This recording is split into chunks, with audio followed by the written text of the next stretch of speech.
한 목소리로 함께 봉독해 올리겠습니다. 여호수아가 이스라엘 자손에게 이르되 너희가 너희 열조의 하나님 여호와께서 너희에게 주신 땅을 취하러 가기를 어느 때까지 지체하겠느냐. 아멘. 자리에 앉아주시기 바랍니다. So Joshua said to the Israelites, How long will you wait before you begin to take possession of the land that the Lord, the God of your fathers, has given you? 용두삼이라는 말이 있습니다. 처음에는 용처럼 보였는데 나중에는 꼬리를 보니까 뱀이었다라는 말입니다. 즉 처음 시작은 굉장히 좋았는데 나중에는 그 시작만큼 그런 모습은 아니었다라는 그런 말입니다. 오늘 이스라엘의 백성이, 오늘 이 여호수아 이 18장에 나오는 이스라엘의 백성의 모습이 바로 이 용두삼이의 모습입니다. 이스라엘 백성들은 굉장히 담대했습니다. 하나님이 가르치는 홍해를 건넜습니다. 그 소식을 듣고 가나안 사람들이 전부 다 두려워했습니다.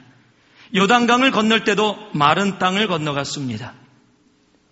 주님께서 말도 안 되는 명령 여리고성을 그저 돌아라라는 그 말씀 속에 한마디의 불평도 없이 그 여리고성을 매일 한 바퀴씩 돌았고 마지막 날은 7바퀴 돌아가서 7바퀴 돌았고 외치라 그럴 때 외쳤던 보통 사람들이 보면 도저히 이해되어질 수 없는 것까지도 끝까지 순종했던 정말로 멋있었던 사람들이었습니다. 그런데 이스라엘 사람들이 바뀌기 시작했습니다. 지지난주에 함께 나눴던 여호수아 17장의 말씀을 보니까 그 제목이 너희들이 스스로 개척하라 라는 여호수아의 말이 왜 그렇게 나왔습니까? 요셉 지파가 불평하기 시작했기 때문입니다. 우리의 땅이 좁으니까 땅을 더 달라는 겁니다. 예전에는 그런 불평이 없었는데 불평하기 시작했습니다. 그를 향해서 스스로 개척하라 라고 얘기했던 여호수아의 말은 다른 말로 바꿔서 얘기하면 너희들이 처음에 가지고 있었던 그 열정, 그 뜨거움을, 하나님을 향한 그 열정을 회복하라 라는 말씀이었어요. 그 말씀 가운데 불평하지 말라 라는 말씀을 여러분과 나눴습니다. 왜요? 열정이 식으면 사람들은 불평합니다. 불평이 나옵니다. 예전에 안 보였던 부분들도 보이기 시작하고요. 그런 것 때문에 여러 가지 불평, 불만들이 나오게 되어 있습니다. 두 번째는 겁먹지 말라라는 거였어요. 열정이 식으면은요, 세상이 보이고 하나님이 보이지 않습니다. 그러니까 세상이 두려워지는 겁니다. 돈이 조금 없으면은, 돈 없다라고 느껴지는 겁니다. 상대편이 커 보이고 내가 작아 보이는 겁니다. 그를 향해 겁먹지 말라라고 여호수아는 선포했습니다. 마지막으로 대가를 지불하라. 공짜 바라지 마라. 솔개처럼 자기 불의를 다시 부수고 다시 나는 데까지 기다리고 인내하는 것처럼 자기 발톱을 뽑고 깃털을 뽑아서 그 고난의 시간을 지나서 다시 창공을 나는 솔개처럼 대가를 지불할 줄 알아라. 이 모든 것이 다 뭐였습니까? 열정을 회복하라라는 하나님의 말씀이었습니다. 오늘 18장은요, 지난주의 연결편입니다. 즉 17장의 연결편이에요. 무슨 말이냐면 열정이 식었을 때 나타나는 현상들이 있는데 그 현상이 뭐냐면 불평하는 겁니다. 그리고 또 하나의 현상이 있는데 그 현상이 무엇이냐면 무관심입니다. 아주 상관하기를 원치 않습니다. 그래서 지금 이스라엘 백성들이 28장이 어떻게 되냐면요, 땅을 분배하고서 제비뽑기를 통해서 자기의 땅을 차지하고 가서 그것을 개척하고 그곳에서 정착해야 되는데 지금 7지파는 기다리고 있는 겁니다. 아직 그들은 기다리고 있었어요. 그들은 나가려고 생각을 안 하고 있었습니다. 그들을 향해서 하나님께서 여호수아를 통해서 얘기하는 겁니다. 너희가 어느 때까지 지체하겠느냐? How long will you wait? 왜 아무것도 안 하고 그렇게 가만히 있느냐라고 얘기하는 겁니다. 열정이 식으면 하고자 하는 의욕들이 없어집니다. 한국에 요즘 신드롬이 있답니다. 이 어떤 내용 속에 이 신을 붙이는 겁니다. 끝에 이 신가 G.O.D 조그만 G.O.D입니다. 그 중에서 한국에서 유명한 신이 어떤 신이냐면 지름신이랍니다. 지름신. 들어봤는지 모르겠어요. 이 지름신이 뭐냐면 충동구매를 얘기하는 겁니다. 아무 계획이 없다가 보고서 너무 좋아서 그냥 감당도 안 되는데 사버리는 사람. 그런 사람들을 보고서 지름신이 임했다. 이렇게 얘기한대요. 한국에서요. 그리고 또 두 번째로 유명한 신이 있답니다. 미룸신이랍니다. 모든 걸 뒤로 다 미루는 사람이에요. 내일 하지 뭐. 여러분 아세요? 사탄의 가장 강력한 무기 중에 하나가 바로 이 미루게 하는 겁니다. 교회 가자. 아이, 다음 주에 갈게. 성경? 내일부터 읽어야지. 여러분 그런 분 계시죠? 내가 2012년을 시작할 때 내가 그때서부터 정확하게 한다. 한 달 지났습니다. 하고 계십니까? 내가 2월 달부터, 2월 달 5일 지났어요 지금. 이렇게 된 이상 3월 1일, 우리 민족의 역사를 이룬 3월 1일부터 내가 3일절에 그 뜨거운 마음으로 내가 다시 뭐를 시작해보겠다. 여러분 계속 뒤로 미루고 계시죠? 계속 미루게 되는 거예요. 기도도, 선교 가자 그래도 지난주에 선교 가자 그렇게 외쳤건만 몇 분 얘기하니까 그렇더라고요. 감동받았습니다. 제가 내년부터 가지요. 아니요. 내년부터가 아니에요. 그런데 자꾸 뒤로 미루게 되는 겁니다. 이스라엘 백성들도 그랬던 거예요. 자꾸 정착하는 걸 뒤로 미룬 겁니다. 왜요? 그 뜨거움의 열정이 사라졌기 때문입니다. 그들을 향해서 여호수아가 외치고 있는 겁니다. 너희가 어느 때까지 지체하겠느냐? How long will you wait? 여러분 신앙의 열정은 감정의 흥분이 아닙니다. 신앙의 열정은 심령의 뜨거움입니다. 이성과 감정이 조화되어서 주님을 향해 나아가는 뜨거움이에요. 내가 이름을 바꾼다고 막 열정, 그래 그럼 내가 옷을 갈아입고 꼭 열정을 가지고 공부하라는 학생들 보면은요 꼭 책상 정리하는데 2시간 걸려요. 공부는 안 하고 책상 정리합니다. 공부하라 그러면 공부가 안 돼. 우리나라도 비슷해요. 그냥 열심히 국민들을 위해서 살으라고 뽑아줬더니 이름만 바꿔요. 요즘은 새누리가 대세입니다. 우리가 먼저 잡았는데 그냥 이름 바꾼다고 되는 게 아니거든요. 덕분에 하여튼 우리 새누리 이름이 많이 알려지게 됐어요. 그런다고 그렇다고 바뀌는 게 아니거든요. 여러분 열정의 회복은 내가 겉모습을 바꾼다고 되는 게 아니에요. 오늘 그들을 향해서 여호수아가 어느 때까지 지체하겠느냐? How long will you wait? 이 얘기는요. 어느 때까지 네가 열정을 회복하지 않고 그 상태에 머물겠느냐? 다시 원래의 모습으로 돌아와라 라고 얘기하는 외침입니다. 그 열정을 회복하기 위해서 우리들이 해야 될 일들이 있습니다. 오늘 이 여호수아 18장 말씀에 우리들에게 3가지로 주님께서 말씀해 주고 있습니다. 1절 말씀을 같이 한번 보겠습니다. 우리 1절 말씀을 같이 한번 봉독해 봅니다. 시작. 이스라엘 자손이 온 회중이 실로에 모여서 거기 회막을 세웠으니 그 땅이 이미 그들이 앞에 들어와 복종하였음이나. 실로에 모여서 거기서 회막을 세웠으니 여호수아가 이스라엘 백성의 열정을 회복해 하기 위해서 첫 번째 했던 행위는요. 길갈이라는 장소, 즉 요단강 동편에 있는 장소, 거기서를 중심으로 이 가나안 정복을 이루었습니다. 그런데 이제 중심 도읍을 길갈이라는 곳에서 실로로 옮긴 겁니다. 가나안 땅 중심부에 있는 실로로 옮겨온 거예요. 그런데 옮겨온 것뿐만 아니라 거기다가 회막을 세웠습니다. 한번 따라 하시기 바랍니다. 열정을 회복하기 위해서는 예배를 회복하라. 열정을 회복하기 위해서는 바로 예배를 회복할 수 있어야 합니다. 이 회막이라는 단어는요, NIV 버전에 보면 이렇게 적혀 있습니다. Tent of meeting there. He set up the tent of meeting. 즉 만남의 텐트를 세웠다라는 겁니다. 누구와의 만남입니까? 하나님과의 만남이에요. 즉 예배는 다른 것이 아닙니다. 하나님과의 만남이에요. 여러분 우리의 삶에 예배가 회복되어지면은요, 우리의 삶의 열정도 회복되어집니다. 즉 하나님과의 만남이 회복되어지면 우리의 삶의 모든 것이 회복되어진다는 것입니다. 아니 그럼 여러분 그러실 거예요. 아니 오늘도 예배 나왔는데 무슨 또 뭐 이렇게 만나러 주님 만나러 나왔는데 굳이 무슨 예배를 회복해야 되느냐? 여러분 예배는 두 가지라고 제가 기노스코반에서 여러분과 함께 나눴습니다. 이런 주일 예배 같이 모여서 드려지는 예배를 에클레시아, 즉 모여진 예배라고 얘기합니다. 또 이런 예배가 끝난 후에 저 문을 통해서 나서서 여러분이 생활하며 이 문을 나설 때 또 하나의 예배가 시작하는데 그 예배를 흩어진 예배, 디아스포라 예배라고 얘기합니다. 즉 예배에는 이렇게 모여서 공동체로 드려지는 예배가 있고요.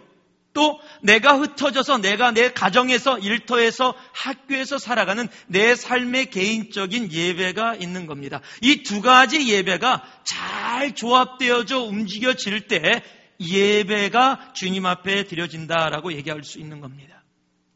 예배는 방문이 아닙니다. 예배는 거하심입니다. 예배는 주님이 우리와 함께 머물고자 하시는 겁니다. 잠시 주님을 만나고 만났다 헤어지는 것이 아니라 주님은 우리와 함께 언제나 24/7, 24시간 매 순간 함께 하기를 원하시는 겁니다.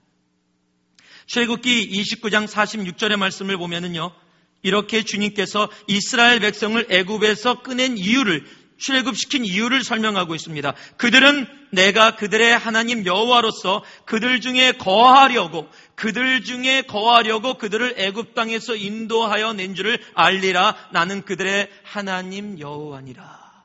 내가 그들 중에 거하려고 애굽 땅에 머물고 있는 이스라엘 백성을 그곳에서 나오게 한 이유는 다른 이유가 아니라 내가 그들의 삶 속에 그들이 있는 곳에 거하려고, 함께 있으려고 라고 얘기하고 있는 겁니다. 고린도서 6장 16절 말씀이 또 그것을 컨펌하고 있습니다.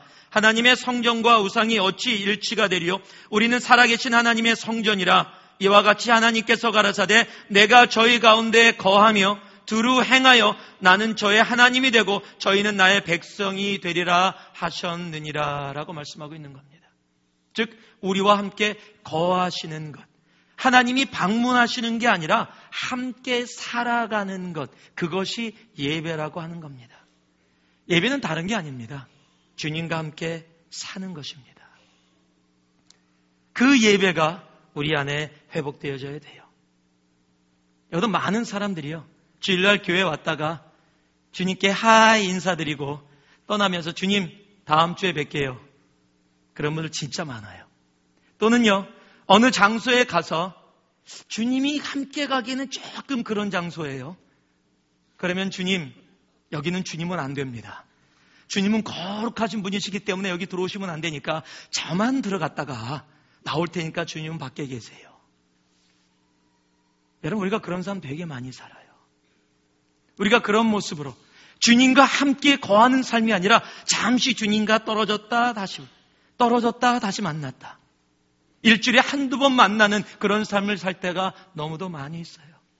여러분, 주님은 그런 삶이 아니라 그저 우리와 함께 거하기를 원하세요. 미국에 여러분이 오늘이 슈퍼볼 선데이입니다.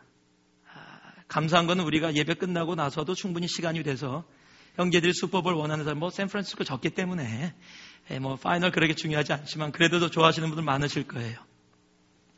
이 슈퍼볼, 이 덴버 브랑코스의 그 4강에서 세마이 파이널에서 져서 떨어졌는데 이겼으면 또 파이널 올라왔을 텐데, 그게 덴버 브랑코스의 팀 티보라는 선수가 있습니다. 크리스찬이에요. 왜 유명해졌냐면, 보통 이 여러분 풋볼 선수 보면 밑에 이렇게 까맣게 칠하는 거 아시죠? 이 땀이나 이런 것 때문에 칠하는데, 팀 티보는 여기다가 John 3:16을 썼어요. 요한복음 3장 16절. 이 친구가 근데 굉장히 잘하는 친구예요. 이게 유명해요. 그리고 터치다운이나 점수를 내면은 바로 이 우리 장군이 그 왕 앞에 무릎 꿇는 모습 알죠? 한 발 세우고 한 발 딱 구부리는 이 그런 모습으로 딱 이렇게 구부려. 동작도 멋있어요. 딱 고개를 탁 숙이고 뭐 하냐면 기도를 해요. 그러니까 우리 축구 선수들이 기도하는 거랑 비슷한데 폼이 멋있어요. 예. 우리 축구 선수들 좀 그렇게 하면 좋을 텐데. 예. 딱 그걸 미국 사람들이 이 카메라를 잡으면서 뭐라고 이름을 붙였는 티보잉이라고 잡았어요. 그러니까 티보가 하고 있는 동작. 티보잉. 그것이 뭐냐면 여러분 풋볼 선수예요. 그냥 풋볼 선수로 돈 많이 벌고 열심히 그냥 잘하면 돼요. 그런데 그 순간순간에 무엇을 하고 있어요? 풋볼을 하는 순간에도 하나님과 함께 동행하고 있다는 사실, 하나님과 함께 거하고 있다는 사실을 결코 잊지 않았고요. 자랑하려고 한 것도 아니고요. 그저 자신의 삶으로 한 겁니다. 저는요, 우리 모두가 티보잉을 할 수 있기를 원해요. 그렇다고 또 갑자기 다니다가 막 갑자기 이렇게 하고 동작을 얘기하는 게 아닙니다. 순간순간 하나님을 인정하는 삶. 그가 나와 함께 거하고 계시다. He is with me. He dwells in my life. 그가 나와 함께 살고 있다. 우리를 위해 십자가에 달려 죽기까지 돌아가신 그 예수님께서 우리와 함께 동행하고 있다는 것을 인정하는 것. 여러분, 그것이 예배예요. 바로 팀 티보는 바로 그 예배를 드리고 있는 겁니다. 풋볼을 하고 있는데 풋볼이 아니라 뭐예요? 예배예요. 여러분 일터에서 하는 일들이 예배가 될 수 있는 겁니다. 왜요? 그곳에 티보잉이 있다면 그 순간순간 이루어지는 모든 것들이 하나님이 함께 나와 거하시는 그 행위로, 그 예배로 드려지고 있다면 여러분 지금 직장이 예배예요. 여러분 학교가 예배가 되는 겁니다. 여러분이 설거지를 하면서 옷을 빨면서도 그것이 예배가 될 수 있는 거예요. 한번 해보세요. 빨래하다가 주여 티보잉 해보세요. 그 모든 것이 하나님이 받으시는 예배예요. 그게 예배입니다. 그 예배를 회복하기 원하시는 겁니다. 여호수아가 열정을 잃어버린 그 이스라엘 백성들을 실로로 도읍을 옮기면서 중요한 장소를 옮기면서 가장 먼저 했던 것이 텐트 오브 미팅, 회막을 세웠다라는 거예요. 하나님과의 예배를 회복하기 원하신 겁니다. 전 우리의 삶 속에 그 예배가 회복되어지기를 원합니다. 창세기 5장 24절 보면은요, 이렇게 적혀 있습니다. 에녹이 하나님과 동행하더니 하나님이 그를 데려가심으로 세상에 있지 아니하였더라. 여러분, 하나님이 얼마나 예배를 좋아하시냐면요, 그것을 가장 잘한 사람 중에 하나가 에녹인데, 그가 하나님과 함께 He walked with God. 에녹이 뭐 성경에서 무엇을 했다, 무엇을 드렸다 이런 게 아무것도 없어요. 단 한마디, He walked with God. 하나님과 함께 걸었다. 그게 다예요. 그런데 너무도 사랑하셔서 땅에다 두지 않으시고 데리고 가셨어요. 그럼 꼭 이렇게 생각하는 사람이 있어요. 제가 너무 또 하나님 티보잉하고 살아가면 하나님이 너무 나를 사랑하셔서 갑자기 데려가실까 봐. 그런 걱정 안 하셔도 됩니다. 아무나 데려가지 않으세요, 그렇게. 하나님이 원하시는 건 우리가 그와 함께 24시간 생활하는 것. 여러분, 그것이 예배입니다. 여러분, 내일 월요일부터 이루어지는 여러분 직장에, 학교에, 여러분 가정의 삶이 바로 예배가 되어지길 원합니다. 주님을 만나는 그 순간순간이 되어지길 원합니다. 예배가 회복되어지면 열정이 회복되어집니다. 두 번째로요, 4절 말씀 같이 한번 읽겠습니다. 4절 말씀 읽습니다. 시작. 너희는 매 지파에 3인씩 선정하라. 내가 그들을 보내리니 그들은 일어나서 그 땅에 두루 다니며 그 기업의 상당에게 그려가지고 내게로 돌아올 것이니라. 우리 옆에 분들 한번 보실래요? 그리고 이렇게 한번 인사 나누세요. 제가 하는 일을 딱 보세요. 눈으로 한번 보세요. 왜 사니? 그리고 한번 해보세요.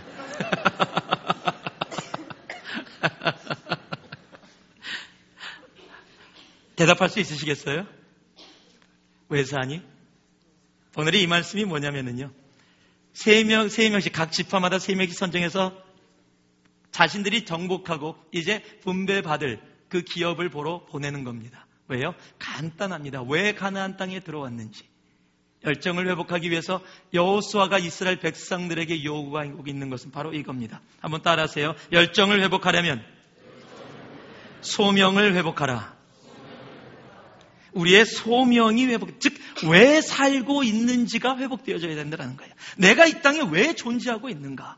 내가 왜 지금 새누리교회에 나오고 있는가? 내가 지금 왜 이 가족들과 함께하고 있는가? 내가 지금 왜 이 직장에 있는가? 내가 지금 왜 이곳에서 지금 이렇게 살아가고 있는가를 깨닫고 알아야 한다는 겁니다. 여호수아는요, 이스라엘 백성들을 보내는 겁니다. 왜요? 피부로 느끼고 다시 그 소명을 회복하라는 겁니다.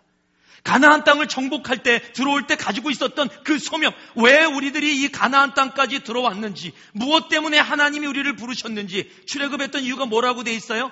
내가 그들과 함께 거하기 위해서, 그들을 통해서 가나안 땅을 정복하고 이곳에서 이방의 신들을 다 없애고 하나님의 나라를 이 가운데 세우시기 위해서 하나님이 이스라엘 백성들을 불러내셨는데 그걸 잊어버린 거예요. 그러니까 그들에게 열정이 식으니까 삶의 소명이 사라져버리는 겁니다. 그들을 향해서 소명을 회복하라라고 얘기하는 겁니다. 여러분 아세요? 누구에게나 소명이 다 있습니다. 에베소서 2장 10절 말씀을 보니까요, 이렇게 적혀 있습니다. 우리는 그의 만드신 바라 그리스도 예수 안에서 선한 일을 위하여 지으심을 받은 자니 이 일은 하나님이 전에 예비하사 우리로 그 가운데서 행하게 하려 하심이니라. 그 중간에 그리스도 예수 안에서 선한 일을 위하여 created in Christ Jesus to do good work. 여러분, good work, 선한 일이 무엇인지 모르지만 우리가 분명히 목적을 가지고 이 땅에 있다라는 것을 얘기해 주고 있습니다. 인디비주얼리 하나님이 다 다른 소명들을 주셨을 수도 있어요. 그렇지만 그 소명을 찾아서 주님 앞에 나아가는 사람들은요, 열정적인 사람들입니다. 소명의 삶은요, 이 소명을 갖고 열정으로 살아가는 사람들을 보면 익사이먼이 그 안에 있습니다. 제가 복음을 전하고 막 전도하다 보면 사람들이 목사님, 또 당했대요, 목사님한테. 뭘 당해요? 목사가 뭘 이렇게 사람들을 뭐 하겠습니까? 막 복음 전하고 뭐 선교 가자 막 이런 얘기하고 이렇게 나누면은요, 꼭 가끔가다 누가 뭐라 그러냐면, 목사님 세일즈맨 했으면 진짜 잘했을 거래요. 혹시 보험 팔든지 아니면 좀 집을 팔든지 그런 거, 자동차를 팔든지 그렇게 해보래요. 목사님하고 막 얘기하다 보면 설득 당한대요. 그래서 제가 얘기했어요. 아마 제가 보험을 하든지 집을 파는 세일즈맨을 하든지 다 해도요, 웰터를 하든지 저는 망할 겁니다. 왜냐면요, 저는 집 파는 일에 자동차 같은 일에 열정이 없어요. 저는 언제 열정이 생기냐면 복음을 나눌 때, 선교에 대해서 얘기할 때, 예수 십자가를 얘기할 때 제가 막 열정적으로 얘기하니까 사람들이 언제나 제가 얘기를 잘하는 사람이라고 생각했나 봐요. 남가주에 있을 때 어떤 청년이 샌디에고를 내려가는데 저보고 같이 내려가재요. 저도 일이 있어서 같이 내려가는 길이었습니다. 제가 오른쪽에 있고 그 청년이 왼쪽에서 운전을 하고 있었어요. 2시간을 내려가는데 한마디도 안 했습니다. 그랬더니 그 친구가 올라와서 그래, 다시는 목사님하고 혼자 안 내려간대요. 너무 심심하대요. 저는 다른 얘기는 별로 하고 싶은 얘기가 없어요. 그런데 복음을 얘기할 때는요, 저도 모르는 사이에 막 뜨거워져요. 그 열정이 생겨요. 왜요? 그것이 저의 소명이기 때문에 그래요. 그럼 목사님이 한 분 계셨어요. 빼짝 마른 남가주에 계신 목사님인데 딱 봐도 약하구나 이렇게 보이는 목사님이에요. 그런데 그분은요, 강대상 뒤에만 쓰면 사람이 변해요. 얘기할 때도 안녕하세요. 예. 와, 정말 아픈가 보다. 이런 목사님들 강대상에만 쓰면 막 그냥 열정적으로 2시간이고 3시간이고 막 설교하시면서 막 뜨겁게 하세요. 그러면 어떤 사람 같아요? 근데 강대상에서 내려오면 또 바로 안녕하세요 이렇게 변해요. 그랬더니 사모님이 그 목사님을 보더니 한 번은 그렇게 얘기하더래요. 여보, 우리 집에다가 강대상 하나 갖다 놓읍시다. 그러더래요. 이런 여러분의 열정이 어디 있습니까? 여러분의 소명이 어디에 있으세요? 왜 웃으셨냐면 통역이 조금 늦어서 지금 들으셔서 그래요.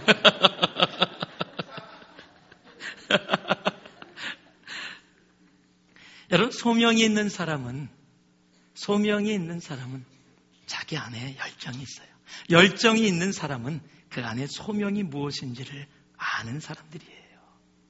그럼 제가 어떻게 해야 제 소명을 알 수가 있습니까? 목사님 소명 가지라 그러는데, 소명 있으라 그러는데 제 소명이 뭔지 어떻게 하면 저도 갖기 원합니다. 제가 여러분의 개인의 소명을 다 눈을 감고서 뭐야 라고 얘기해 줄 수 없어요. 여러분이 하나님하고 찾아야 합니다. 그러나 제가 한 가지 말씀드릴 수 있는 게 있어요. 그럼 소명은 좋아하는 겁니까? 소명은 내가 잘하는 겁니까? 아니요, 길 수도 있고 아닐 수도 있습니다.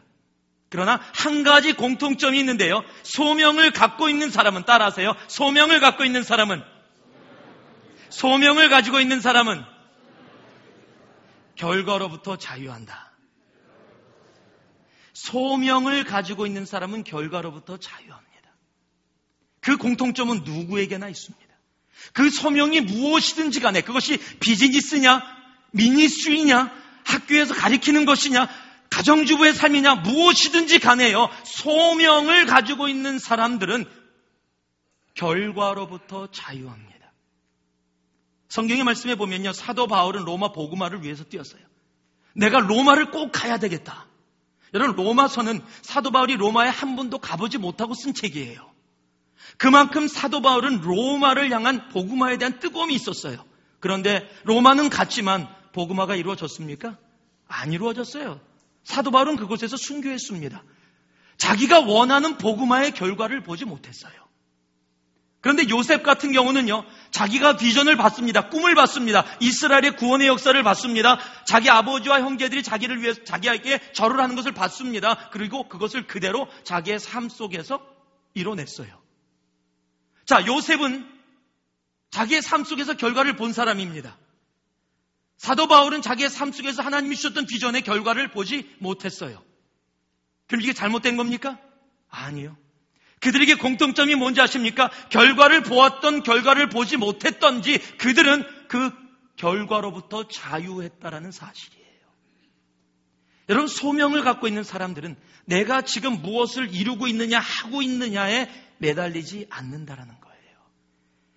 그래서 하나님의 일을 오히려 내가 살아가는 삶을 더 당당하게 살아갈 수 있게 되는 거예요. 여러분, 음식점 이름 중에 칙필레라는 음식점 아십니까? 칙필레가 크리스찬 기업입니다. 1946년도에 워싱턴에서 시작이 됐어요.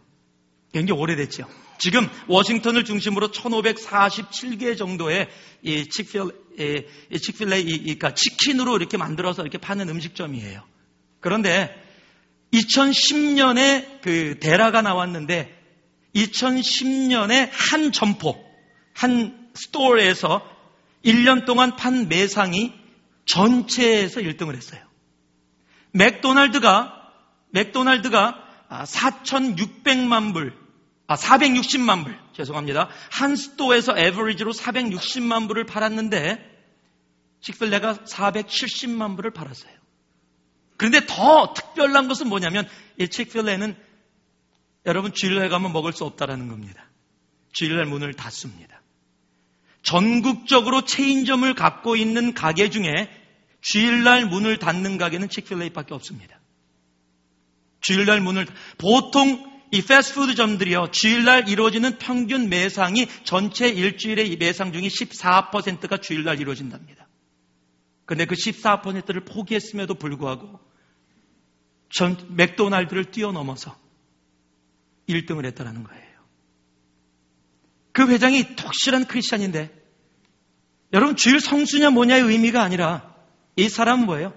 자기가 이 가게를 하는 이유는 하나님이 자기에게 주신 청지기, 이 사업을 통해서 하나님께 드려지는 청지기의 삶을 그렇게 살기를 원한다는 거예요. 그는 소명을 정확하게 찾은 겁니다. 내가 14%라는 그 결과를 포기한다 할지라도 나는 주님 앞에 올바로 살아가겠다라는 거예요. 그 결과에 연연하지 않겠다는 겁니다. 그랬더니 하나님이 어떻게 되죠? 그 결과보다 더 많은 것을 부어주시는 거예요. 결과에 연연한 사람들은요, 결과 보고 살아가려고 그럽니다. 그런데 진짜 소명을 갖고 있는 사람들은 결과에 연연하지 않습니다. 히브리서 11장 4절에서 5절 말씀 보면은요, 여러분이 잘 아는 아벨과 에녹의 얘기가 나옵니다. 믿음으로 아벨은, 그런데요, 이 아벨은 뭐라고 얘기했냐? 아벨은 죽었으나라고 얘기하고 있지만 에녹은 살아서 주님 앞에 간 사람입니다. 여러분, 결과로 보면 아벨은 죽었고 에녹은 살았습니다. 그런데 성경은 둘을 다 향해서 뭐라고 얘기하고 있냐면 믿음으로라고 똑같이 칭해주고 있다는 거예요. 여러분, 주님 앞에 있는 사람들은요, 우리들이 보기에 죽었느냐 살았느냐의 의미가 아니라는 겁니다. 지금 내가 보기에 죽은 것은 나쁜 거고 사는 건 좋은 거니까 나는 다 살기를 원하는데 하나님 보시기에는 죽었느냐 살았느냐의 의미가 아니라 그 과정인 믿음으로 죽었느냐 믿음으로 살았느냐를 얘기하고 있다는 거예요. 내가 믿음이 아니면 살았어도 하나님이 원치 않는 거고요. 내가 믿음으로 살았다면 죽었어도 바로 그것이 하나님이 원하시는 소명의 삶이라는 것입니다. 소명을 갖고 있는 사람은 결과로부터 자유합니다. 왜냐하면 영원한 결과인 믿음으로가 우리 예수 그리스도 안에 있기 때문입니다. 여러분의 소명이 무엇인지 저는 알지 못합니다. 그러나 여러분의 삶의 소명을 회복할 수 있기를 원합니다. 결과에 자유한 바로 그 소명. 그 소명을 가지고 있을 때 이 땅 정말 재밌고 익사이링하게 살아갈 수 있습니다. 제가 여러분하고도 한번 나눴었지만 목사 되는 거 제일 싫어했어요, 제가. 그런데 목사로 서 있습니다. 왜요? 목사 되면 정말 재미없는 삶 살아야 된다고 생각했기 때문이에요. 그런데 여러분, 제가 재미없어 보입니까? 네, 그러면 큰일 납니다. 저 재밌게 살고 있어요. 정말 재밌게 살고 있습니다. 힘든 게 어려움이 없어서요? 아니요, 힘든 거 어려움이 있더라도 여러분, 이 결과가 나의 것이 아니기 때문이에요. 이 결과는 하나님에 달려 있어요. 저는 그저 하나님이 주신 정말 이 복음의 마음, 이 소명 가지고 오늘도 살아가는 겁니다. 말씀의 선포도 마찬가지예요. 여러분, 결과가 눈에 안 보여요. 그런데 하나님께서 하시는 겁니다. 저는 그저 하나님께 순종하고 최선을 다해 주님의 말씀을 주님이 사랑하는 성도들에게 선포하고 전파하는 것뿐입니다. 소명이 있는 삶은 결과에 연연하지 않습니다. 마지막으로요, 우리 6절 말씀입니다. 같이 한번 봉독해 보겠습니다. 그 남은 땅을 7부분으로 그려서 이곳 4개로 가져올지니 내가 여기서 너희를 위하여 우리 하나님 여호와 앞에서 제비 뽑으리라. 세 번째로요, 우리가 열정을 회복하기 위해서는, 한번 따라, 열정을 회복하기 위해서는 자녀됨을 회복하라. 여호수아가 지금 뭐라고 얘기했냐면 우리 하나님 여호와 앞에서, 코람데오라는 단어인데요, 우리 여호와 앞에서. 여러분, 여호와 앞에는 누가 서요? 아무나 못 씁니다. 여호와 앞에 여호와의 얼굴을 대하는 사람은 다 죽게 돼 있어요. 그런데 여호와 앞에 설 수 있는 사람들이 누굽니까? 바로 여호와의 자녀들이에요. 여호와의 백성된 사람들입니다. 그렇기 때문에 로마서 8장 15절 말씀에 이렇게 적혀 있어요. 너희는 다시 무소하는 종의 영을 받지 아니하였고 양자의 영을 받았으므로 아바 아버지라 부르짖느니라. Sonship. You receive the spirit of sonship, and by him we cry, Abba Father. 무슨 말입니까? 아빠 아버지라고, Daddy라고 부를 수 있는 그 권세를 받았다는 거예요. 하나님의 자녀가 되는 것이 권세랍니다. 요한복음 1장 12절 말씀에 보면 영접하는 자, 곧 그 이름을 믿는 자들에게는 하나님의 자녀가 되는 권세를 주셨으니.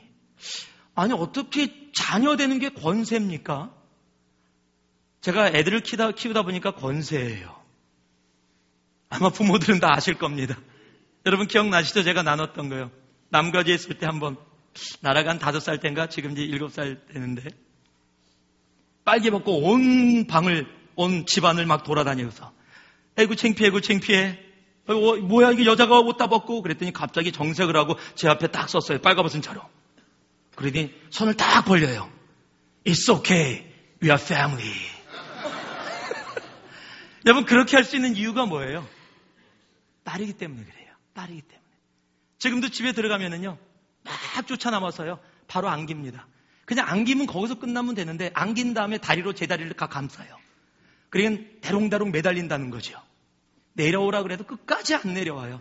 그러면 문 앞에서부터 방 안에 들어갔는데 저는 무진장 힘들어요. 얘가 매달려서 이렇게 걸어야 돼요. 얘가 매달려 있으니까.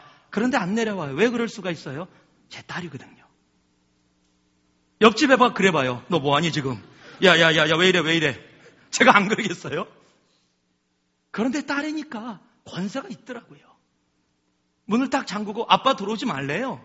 자기네 뭐 하고 있다고요. 걔네가 집세 냅니까? 아니, 그 방 자기네들이 뭐 했어요? 옷 하나라도 자기네들이 자기 돈으로 산 거 있나요? 아니잖아요. 왜 그렇게 할 수 있어요? 딸이기 때문에요. 여러분, 자녀됨의 권세가 있다니까요. 하나님의 자녀됨의 권세가 있기 때문에 하나님 앞에 당당히 설 수 있는 거예요. 하나님이 옆집 아저씨가 아니란 말이에요. 여러분, 왜 홍길동처럼 살아가요? 아버지를 아버지라고 부르지 못하고. 왜 홍길동 신앙으로 살아가세요? 하나님이 아버지시란 말이에요. 우리의 아빠란 말이에요. 담대하게 나아가세요. 주님 앞에 나아가세요. 자녀됨이 회복되면 여러분 열정이 회복되어집니다. 왜냐면요, 아빠와 자녀의 관계이기 때문에 그렇습니다. 그래서요, 히브리서 4장 16절 말씀을 봤더니, 그러므로 우리가 긍휼하심을 받고 때를 따라 돕는 은혜를 얻게 하여 은혜의 보좌 앞에 담대히 나아갈지니라. Let us then approach the throne of grace. 이거 주님을 얘기하는 겁니다. With a confidence. 여러분, 자녀됨을 회복하면, 자녀됨의 그 권세를 회복하면 우리가 당당히 담대히 나아갈 수 있게 되는 겁니다. 여러분, 하나님의 자녀입니다. 당당하세요. 말씀을 마무리합니다. 우리들이 신앙의 열정을 회복하기 위해서는 우리들의 삶에 하나님과의 만남, 즉 예배를 회복할 수 있어야 합니다. 그 예배를 회복하고 그 만남 속에 여러분 티보잉 잊지 마시고 내일 일터에서, 가정에서, 학교에서 그 주님과의 만남의 예배를 회복할 수 있기를 원합니다. 두 번째, 우리의 신앙의 열정을 회복하기 위해서는요, 우리의 소명을 회복하세요. 아직 소명을 모른다면 기도하세요. 그리고 내가 하는 일에 내가 결과에 집착하고 살아가고 있다면 여러분, 그것은 여러분의 소명이 아니에요. 결과를 벗어날 수 있는 일, 그로 인해 자유할 수 있는 일, 그 결과가 하나님께 드려져서 하나님께서 우리를 향해서 믿음으로라고 인정해 줄 수 있는 바로 그 일을 찾으시기 바라요. 그것이 가정주부일 수도 있습니다. 그것이 학교 선생일 수도 있어요. 그것이 조그만 사람들이 인정하지 않는 조그만 일일 수도 있어요. 그것이 무엇이냐가 아니라 그곳에서 하나님을 향해서 결과로부터 자유해서 나아갈 수 있느냐. 여러분, 그것이 하나님이 기뻐 받으시는 우리의 삶의 소명이 되는 겁니다. 그 소명을 회복하면 우리의 삶의 열정이 회복되어집니다. 마지막으로 신앙의 열정을 회복하기 위해서는 자녀됨의 권세를 회복하시기 바랍니다. 그리고 당당히 주님을 향해서 믿음의 걸음을 걸어갈 수 있는 여러분 되기를 주님의 이름으로 축원합니다.